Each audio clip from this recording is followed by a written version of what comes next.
Vous imaginez, jour après jour, on a essayé de nous vendre la thèse de la charte raciste, jour après jour, après, on a essayé de nous vendre plusieurs thèses. La dernière en date en est l'histoire des loups solitaires, avec l'intégrisme musulman, c'est un fantasme. On a essayé de nous vendre plusieurs thèses. La dernière en date en est l'histoire des loups solitaires. On a essayé de nous vendre plusieurs thèses. La dernière en date en est l'histoire des loups solitaires. Il faut qu'on s'équipe parce que le combat qu'on a à mener, c'est au niveau d'une idéologie qui prêche la haine de l'autre, la haine des mécréants, et ces mouvances islamistes qui sont rendues radicales au point d'être terroristes, ces mouvances islamiques radicales sont en mouvement depuis la création de la Société des Frères musulmans dans les années 30 en Égypte, et depuis 1970, où l'Arabie saoudite, notre amie, la grande amie du Canada et du monde occidental, finance à coût de millions, de dizaines de millions de dollars, partout dans le monde musulman et dans l'Occident, incluant le Canada, incluant le Québec, finance la propagation de l'islamisme radical, du salafisme. Alors ce n'est pas par hasard qu'on est rendu aujourd'hui à l'étape où on est rendu, parce qu'on ne naît pas terroriste, on le devient. On le devient par l'endoctrinement. Et cet endoctrinement, il porte un nom, c'est le salafisme, il porte un bras, c'est l'Arabie saoudite. Dans une tribune parue cette semaine dans l'Obs, Raphaël Liogier, en réaction aux attentats qui ont fait 129 victimes et de nombreux blessés, vous affirmiez qu'il fallait faire une distinction entre le fondamentalisme musulman, celui qui est essentiellement axé sur la pureté des mœurs, par exemple, et ce phénomène de djihadisme, ce phénomène que vous avez baptisé les ninjas de l'islam, et qui touche des jeunes gens aux croyances religieuses en réalité peu ancrées, qui ne se réclament souvent, dites-vous, de l'islam qu'a posteriori et de façon, somme toute, superficielle. Est-ce que vous pouvez nous en dire plus sur cette thèse ? Vous avez tout compris, donc je me demande ce que je pourrais rajouter. Non, si, c'est que dans les années 80-90, il y avait effectivement une forme de fondamentalisme qui était d'emblée islamiste, c'est-à-dire politique. L'islamisme, c'est vraiment la version politique de l'islam, et il pouvait glisser vers la justification du terrorisme. C'est la modalité, c'est le mode de fonctionnement Al-Qaïda. Il y avait donc un vrai endoctrinement. Dans les années 2000, on voit apparaître deux phénomènes distincts, ce que vous évoquiez. D'un côté, un fondamentalisme, un nouveau fondamentalisme, et qui décroche, qui est complètement dépolitisé, qui s'axe essentiellement sur les mœurs, c'est-à-dire les questions de sexualité. Alors évidemment, c'est sûr, c'est pas mai 68, leur vision de la sexualité. Alors on a le sentiment, quand on est dans une certaine représentation des valeurs dites modernes, que c'est pas très glorieux, et puis effectivement ils portent des barbes, les femmes parfois mettent des voiles, il y a des choses, voilà, souvent il y a la question de la musique, il faudrait pas écouter de la musique, un rapport à l'art, etc., qui paraît choquant choquant peut-être pour un esprit dit moderne. Bon. Et ce phénomène-là, il est complètement dépolitisé, et même ce qui est même complètement, qui est même assez bizarre et qui est contre-intuitif, si je puis dire, c'est que plus on est dans ce néo-fondamentalisme, traditionnalisme, plus on est anti-djihadiste parce qu'on trouve que le djihadisme c'est trop moderne finalement. Et c'est ça qui est fascinant. Et d'un autre côté... Qu'est-ce qu'il y a de moderne dans ce djihadisme dans sa méthodologie. Et puis le fait aussi qu'il y ait des femmes. Par exemple, on a vu qu'il y avait une jeune femme qui était djihadiste. Alors là, c'est pas tolérable pour eux, c'est pas conforme à l'islam traditionnel. Le fait qu'ils procèdent avec des armes modernes, etc. Parce que ce qu'il faut comprendre, c'est que ce néo-fondamentalisme, il est obsessionnel du Coran, du texte. Et alors que le terrorisme ne respecte pas la lettre du texte. Donc les littéralistes sont finalement contre ça. Or, ce qui est encore plus fascinant aujourd'hui, c'est la raison pour laquelle dans mon bouquin Le complexe de Suez, j'essaye de décrypter finalement la raison pour laquelle ce phénomène dont j'ai essayé de parler dès janvier, pourquoi est-ce que ce phénomène il n'est pas vu, et pourquoi est-ce qu'on continue à entendre des gens, par exemple Manuel Valls, qui dit il faudrait renvoyer chez eux des imams fondamentalistes, il faudrait fermer des mosquées, etc. Alors que moi, je ne prends pas position sur les questions directes, là, si vous voulez, de sécurité, mais une chose dont je suis sûr, c'est que ça ne se passe pas là, ce qu'il appelle la radicalisation terroriste. Donc je me dis, même par rapport à la sécurité des citoyens, il y a quand même une forme d'irresponsabilité. Alors j'essaie de comprendre pourquoi, et finalement, mon diagnostic, c'est de dire, en Europe, l'Europe a été le centre de gravité de l'humanité, c'est presque une singularité historique, ça s'est traduit par la colonisation politique, mais aussi la colonisation symbolique, la colonisation des désirs, et l'Europe a perdu cette place. Et depuis, justement, depuis 1956, on pourrait expliquer pourquoi, mais ce qui s'est passé, voilà. Un petit peu plus Eh bien, tard, l'Europe, on est dans une logique de l'encerclement, c'est-à-dire on a des discours sur on est encerclé, avec un mélange, vous voyez, dans les derniers best-sellers d'Éric Zemmour ou de Finkielkraut ou tous ces gens-là, ils mélangent, comme si c'était la même chose, anticapitalisme, anti-islamisation, anti-globalisation, dans une sorte de même bloc, l'idée qu'il y aurait une atteinte à notre identité, nous ne sommes pas identiques à ce que nous avons été, etc. Et je pense que ça, c'est ce qui finalement nous aveugle, mais alors pour le coup concrètement, et qui ne permet pas de distinguer les phénomènes que j'évoque. La réaction subjective des gens est dominée par le sentiment sourd d'une peur, d'une décadence, d'un manque d'emprise sur leur propre destin, qui favorise évidemment des opérations politiques que je réprouve absolument, parce qu'au lieu de dispenser la clarté sur ce qui se passe, elle dispense des mythologies défensives que je crois très périlleuses à terme. Et qui sont symétriques finalement de l'idéologie de Daesh, c'est-à-dire qui sont le négatif dont a besoin l'idéologie de Daesh, c'est-à-dire quand des membres du gouvernement disent nous sommes vraiment en guerre et c'est une guerre de civilisation, c'est du pain béni, pour ainsi dire, pour Daesh. On peut se dire qu'il y a une complicité objective entre les deux. Bien sûr, ça c'est absolument certain, parce que je sens chez nos dirigeants dans leur un sourd contentement de pouvoir se présenter en chef de guerre qui défendent le cœur de la nation et de nos valeurs.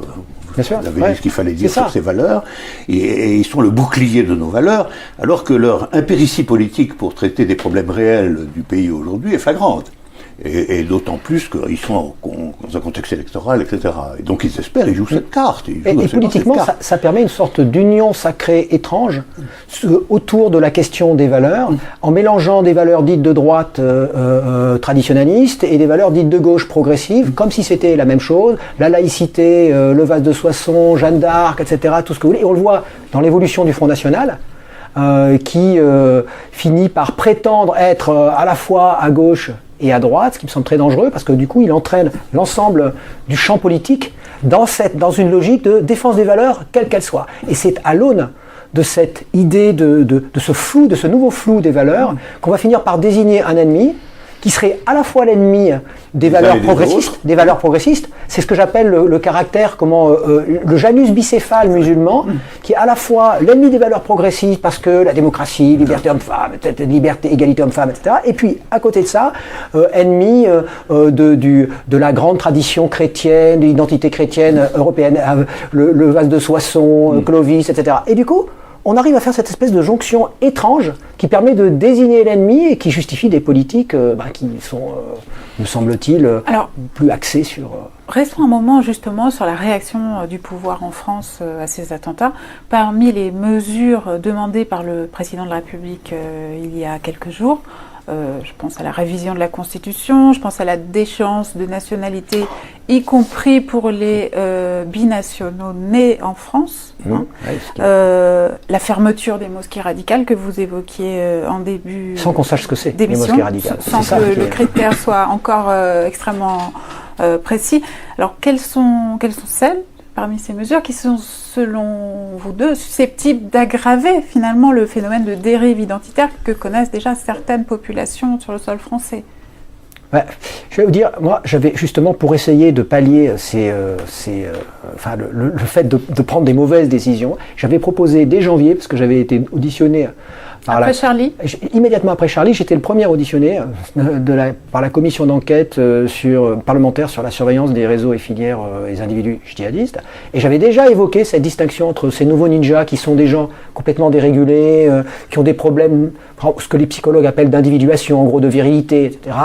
Et puis qui dans les années 50 auraient été skinhead, en gros, et 60, alors qu'aujourd'hui, comme l'islam a cette image antisociale, ils mettent un bandeau, ils disent voilà Akbar, mais ils sont parfaitement illettrés. Donc finalement, au sens premier du terme, ils ne sont pas radicaux parce qu'ils ne comptent pas revenir à la racine de quoi que ce soit. Si vous voulez. Ils sont dans une autre logique. C'est le djihad qui est désirable pour eux d'abord, donc ils sautent dans le djihad, et ensuite ils prennent une posture de fondamentaliste. Et c'est là où ils se mélangent, mais le processus n'est pas celui qui passe par la mosquée. Donc, du point de vue même de la responsabilité, on ne passe pas par cela. Donc pour dire les choses de façon encore peut-être plus forcée, dites-moi, justement, c'est le son de trop. Pour vous, c'est pas une guerre de religion? Ah non, alors c'est pas du tout une guerre de religion, ça n'a absolument rien à voir, même s'il faudrait définir encore ce qu'est une religion. Mais enfin, c'est pas une guerre de religion, c'est en fait une guerre de posture. Et donc, c'est une guerre de posture. C'est-à-dire, pour moi, on est dans une civilisation globale aujourd'hui. On nous dit guerre de civilisation, etc. Ça signifie rien. Si un extraterrestre regardait ce qui se passe aujourd'hui, il dirait, ils construisent leur route à peu près de la même manière. Leurs avions sont des Boeing et des Airbus qui sont en Arabie Saoudite, aux États-Unis ou en Afrique du Sud. Par contre, dans une civilisation globale, avec une multitude de positions sociales, socio-économiques, avec des gens qui se sentent floués, qui se sentent frustrés, avec ce que j'appelle aussi des effets de vitrine globale, c'est-à-dire que via Internet, quelqu'un qui habite dans le Sahel, il voit quelqu'un vivre dans une sorte de prospérité effarante à New York, il voudrait vivre cela, il pense que c'est à côté, mais il est pas en prise. Donc ça crée quoi?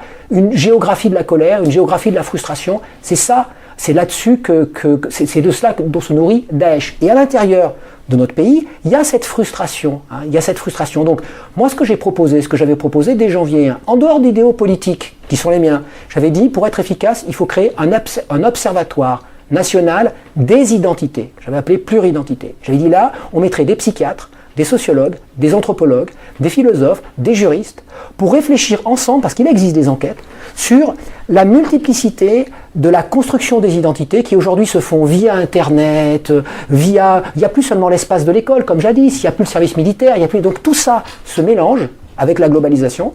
Et donc, en gros, on dit à peu près n'importe quoi aujourd'hui en fonction de nos préjugés, alors qu'on pourrait repérer là où il y a vraiment la frustration, là où ça peut glisser véritablement sur le passage à la violence. Au lieu de ça, on préfère faire confiance à nos angoisses d'individus qui seraient barbus ou voilés, et au nom même de ces préjugés liés à ce que j'appelle le complexe de Suez, on finit par tirer dans le tas, et finalement, on finit par ne pas être efficace, même du point de vue du renseignement.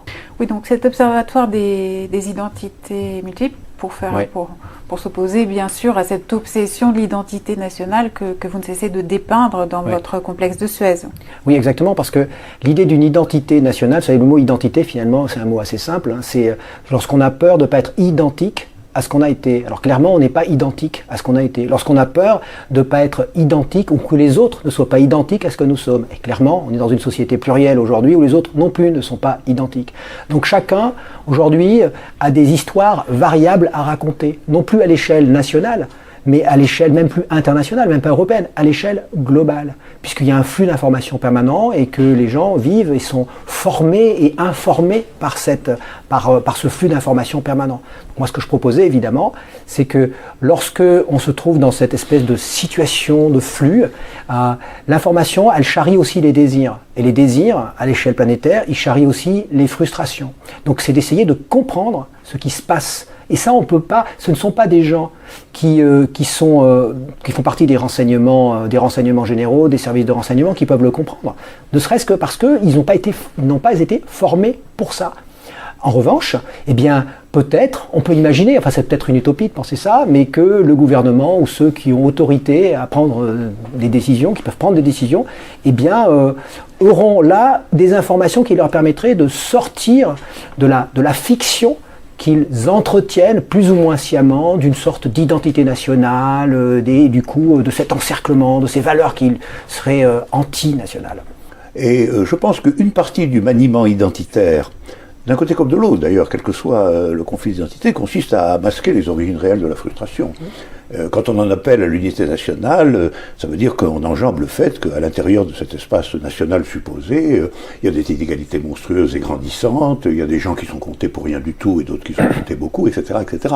Et aujourd'hui, je pense qu'un phénomène fondamental qui fait que tout cela traverse en effet la quasi-totalité des identités repérables, c'est le passage au global que vous avez vous-même mentionné, c'est-à-dire le fait qu'en réalité il y a une homogénéisation du monde du point de vue structural et qui enveloppe les identités, mais en un certain sens en les mettant les reliant dans un qui produit de l'atomisation des positions. Paradoxalement, cette unité. C'est ça que j'essaie d'expliquer. Par rapport à un espace généralisé. Les relevés, c'est qu'il y a aujourd'hui dans le monde probablement un peu plus de 2 milliards de personnes qui sont comptées pour rien du tout. C'est-à-dire qu'ils n'ont ni disposition, ni place, ni travail, ni rien. Et qui errent dans le monde, en effet, comme on le sait, qui errent dans le monde à la recherche précisément de ce que vous disiez. C'est-à-dire d'un minimum de satisfaction dans ce monde qui se présente comme le monde de la satisfaction, justement de la satisfaction universelle. Que les inégalités sont des inégalités et des monstrueuses, et que les concentrations de pouvoir et de richesse sont elles-mêmes sans précédent. C'est ce que vous décrivez là, c'est ce que Arjun Appadurai, l'anthropologue d'origine indienne qui vit maintenant aux États-Unis, appelle la géographie de la colère. Exactement. Et donc dans cette géographie de la colère, on ne peut pas faire abstraction de cette géographie de la colère. En fait, il n'y a pas choc des civilisations. Il y a géographie de la colère, mais le choc des civilisations est là pour masquer la géographie de la colère. C'est ce que je pense, ainsi que le sont les appels à l'unité nationale dans des circonstances qui reposent précisément sur le fait qu'il n'y a pas à proprement parler d'unité nationale assignable de façon objective et subjective aujourd'hui. Mais je voudrais terminer sur ce point-là en disant que malgré tout, à la longue, ce masquage constant des origines effectives de la frustration planétaire crée des pathologies. Il crée des pathologies. Quand une chose n'est pas pensée, à la fin des fins, elle fait retour sous une forme pathologique, soyons freudiens au sens élémentaire.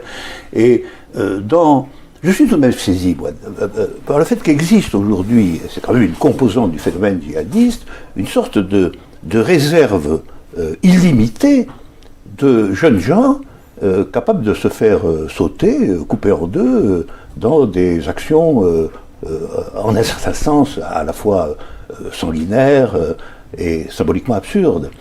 Donc, d'où vient cette réserve ?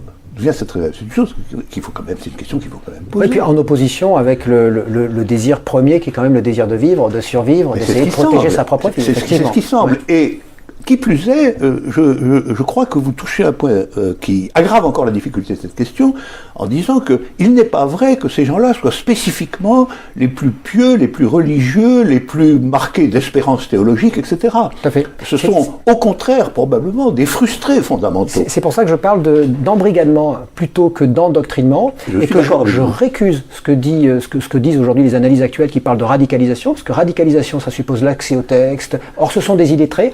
Ils fonctionnent aujourd'hui plutôt par ritualisation. C'est-à-dire on fait un pas qui entraîne un autre pas, qui entraîne un autre pas, et on finit par se faire sauter.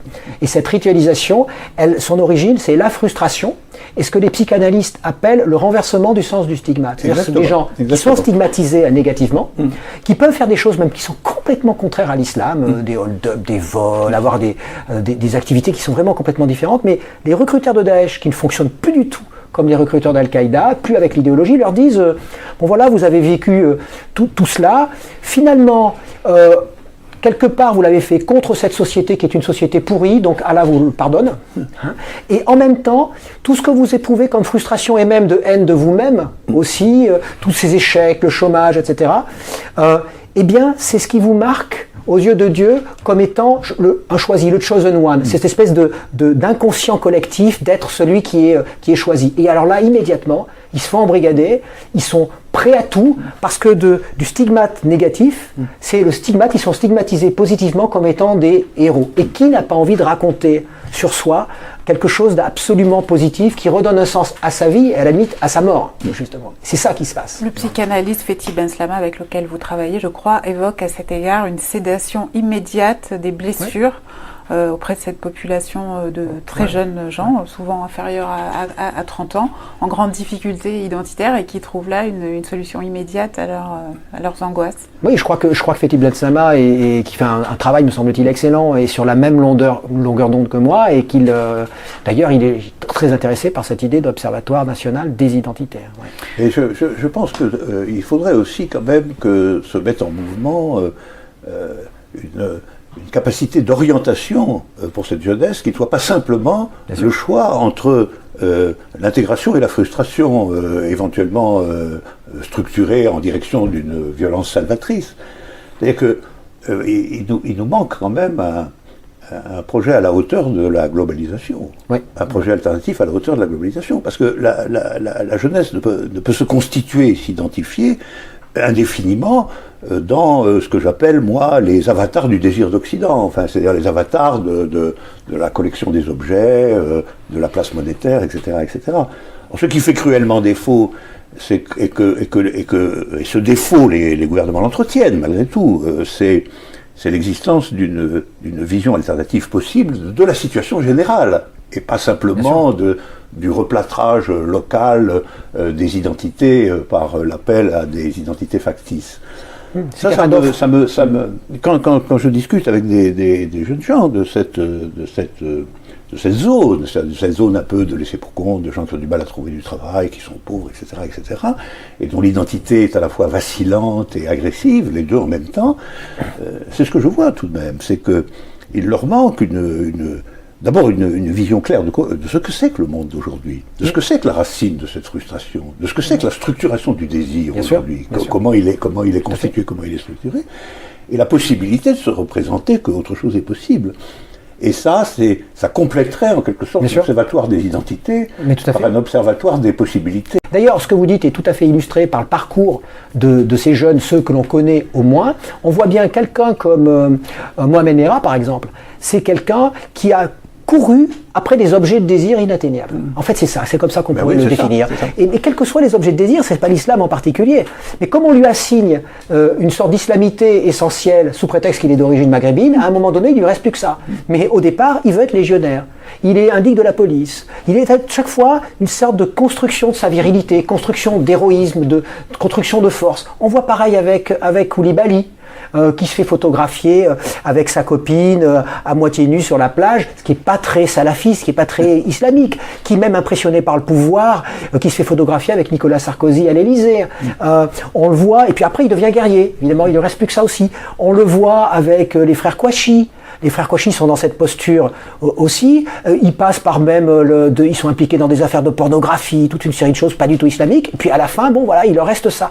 Bon, on voit qu'on a des profils, qu'on a des régularités, on comprend que ce sont des objets de désir qui sont recherchés sans cesse sans être trouvés, et on nous explique que c'est une guerre de civilisation, que c'est un choc de civilisation, que ce sont des minorités inassimilables, que ce sont les barbus, etc., etc. C'est contre ça, moi, à la base, que je m'insurge. Après, ce que vous dites, évidemment, c'est la clé, mais la clé à long terme, beaucoup plus profonde, c'est la perspective. Quelle perspective donner ? Vous évoquez beaucoup dans ce livre, Raphaël Liogier, bien sûr, ce que vous appelez le fantasme de l'islamisation, qui est devenu quasiment le mot que l'Europe met sur sa propre maladie, sur le sentiment de son déclin, sur le sentiment de sa perte. Vous imaginez bien qu'avec de tels événements dans Paris, avec des kamikazes se faisant exploser dans la ville, il va devenir encore plus difficile qu'il ne l'était déjà hier de contrecarrer ce genre de discours. Qu'est-ce que vous préconisez à cet égard ? Quelle attitude préconisez-vous face aux idéologues de cette grande peur ? C'est-à-dire qu'il y a une telle inertie aujourd'hui de ce que j'appelle cette espèce de nouveau différentialisme intrusif. Vous savez, le différentialisme, c'est cette façon de dire les autres sont différents, mais il y a une manière d'être différentialiste la version qui serait plutôt celle de l'apartheid, en justifiant la position de l'autre en disant non, c'est un développement séparé, avec une sorte de distance qui est une distance que j'appelle aussi la zoologie de la culture, faire comme si on respectait l'autre, mais en réalité, c'est une sorte d'admiration comme on admirait les bonobos, mais on ne va pas permettre qu'un bonobo se marie avec votre fille, quoi, en gros. C'est-à-dire que c'est l'ennemi absolu de l'hybridation, hein, le différentialiste qui peut être quelqu'un d'extrême droite. Et là, aujourd'hui, on passe dans un différentialisme qui est même plus zoologique, hein, c'est un différentialisme intrusif qui est fondé sur l'idée qu'on est déjà attaqué par les autres. Donc on peut répondre, puisque finalement notre réponse sera jamais suffisamment forte pour être proportionnelle à l'attaque. Donc on suppose une attaque préalablement énorme, gigantesque, apocalyptique. Et là on est en train de plonger dans ce nouveau différentialisme qui se traduit, moi je trouve, par des falsifications intellectuelles très graves. Par exemple, le fait de faire passer Lévi-Strauss pour un différentialiste, ce que fait Alain Finkielkraut, alors que très clairement Lévi-Strauss est quand même Alain Finkielkraut, auquel vous consacrez un chapitre très intéressant dans ce livre. Parce que je trouve ça scandaleux du point de vue intellectuel, cette espèce de manipulation consistant à dire, en gros, si Lévi-Strauss était là, il serait d'accord pour interdire le voile, alors que d'abord il était là et qu'il n'a jamais pris position sur ces questions parce qu'il est resté relativiste. Et je répète, le relativisme, c'est de l'universalisme, puisque pour être en relation, il faut supposer un fond commun. Alors que le différentialiste, c'est celui qui abandonne ce fond commun et qui finalement n'a plus d'empathie avec l'autre. Il peut soit l'admirer de façon zoologique, ce que je disais, soit le détruire de façon tout aussi zoologique. Alors que le relativiste, il tolère l'autre, il fait plus que le tolérer, c'est-à-dire que quelque part il aime l'autre pour ce qu'il est, il reste en relation avec lui, mais en même temps, il a des limites qui sont les limites de que tolère l'universalisme. C'est-à-dire que quand mes étudiants, parfois j'ai des étudiants qui me disent « Vous êtes un universaliste, vous tolérez tout », je dis « Non, je ne tolère pas tout, justement parce que je suis relativiste. » C'est-à-dire que quand vous dites que je suis contre l'interdiction du simple foulard, certes, parce que ça ne porte pas atteinte à l'intégrité physique et morale. En revanche, je ne suis pas pour des pratiques qui seraient des pratiques qui portent atteinte à l'intégrité physique, qui seraient des pratiques qui toucheraient le physique, qui insulteraient les gens, etc. Et ça, c'est très différent, alors qu'on tend à faire passer l'un pour l'autre. Oui, moi je pense que le déficit fondamental est aujourd'hui un déficit d'universalisme, au sens où reconstruire l'universalisme dans le système à la fois identitaire et de frustration tel qu'il est globalisé aujourd'hui, c'est une reconstruction. Bien sûr. Ça ne peut pas être la prolongation de l'universalisme abstrait des périodes précédentes. Et dans ce que vous dites, en fin de compte, la limite relativiste que vous semblez introduire dans votre universalisme n'en est pas une, parce que quand on dit vous êtes contre ce qui porte atteinte à l'intégrité physique des autres, etc., évidemment, on ne peut pas universaliser quelque chose qui porte atteinte à l'intégrité physique des autres. Donc en réalité, vous maintenez que toutes les figures du différentialisme et du relativisme sont impraticables s'il n'y a pas une cohérence ou une cohésion universaliste quelque part. Mais pour moi, le relativisme, est fondé sur cette cohésion universaliste. C'est ce que j'ai bien compris. Bien sûr. C'est ce que j'ai bien compris. Je voulais simplement, moi, souligner que, en réalité... Alors qu'on prétend le contraire aujourd'hui. Non, exactement. Voilà, exactement. Comme ça, sur le diagnostic, nous sommes entièrement d'accord. Mais je veux insister de nouveau sur le fait que cette reconstruction de l'universalisme est une nécessité urgente, philosophique, mais aussi culturelle et politique du monde d'aujourd'hui, parce que ce qui caractérise ce monde, c'est que il y a une sorte de globalisation de fait qui fait qu'il peut paraître homogène, et qu'à l'intérieur de cette homogénéité, on use constamment des différences pour en fait masquer le fait que cette homogénéité est en réalité marquée d'une inégalité inacceptable. C'est étonnant parce que c'est exactement pour moi le sens de mon travail, le sens de ce livre et d'autres livres à venir, c'est que face à cette globalisation homogénéisante, source d'inégalité et de frustration, moi j'aimerais reconstruire un universalisme. Et c'est ça. C'est exactement ce que je suis Tout à fait. Exactement, c'est ce que je veux dire. C'est ça. Et donc la tâche de la philosophie est tout à fait importante aujourd'hui. J'en suis persuadé. Merci, Raphaël Liogier. Je rappelle le titre de votre livre récemment paru, Le complexe de Suez, le vrai déclin français, aux éditions Le Bord de l'eau.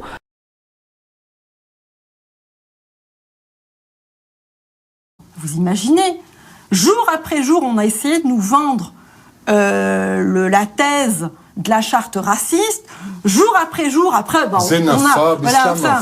on a essayé de nous vendre plusieurs thèses. La dernière en date en est l'histoire des loups solitaires. On a essayé de nous vendre plusieurs thèses. La dernière en date en est